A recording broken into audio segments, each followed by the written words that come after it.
Situazione fuori controllo a Tessera, dove come previsto l'introduzione del divieto di sostare per più di 7 minuti all'interno dell'area aeroportuale ha portato alle stelle la tensione tra i conducenti delle navette dirette allo scalo e la popolazione del centro abitato. La perenne contesa per spartirsi pochi parcheggi ha esasperato gli animi e venerdì scorso per la prima volta si è arrivati alle mani.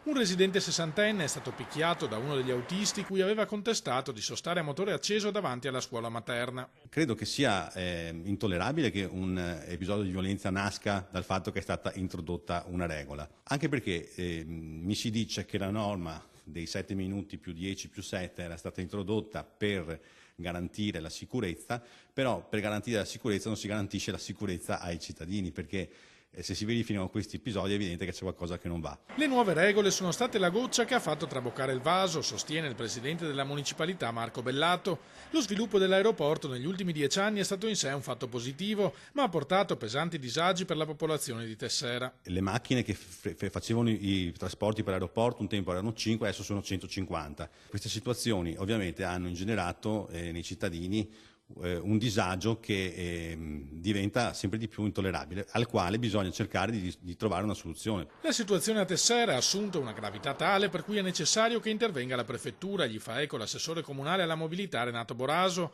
Enac e Save non possono continuare a fare i loro interessi a scapito della gente che abita in paese.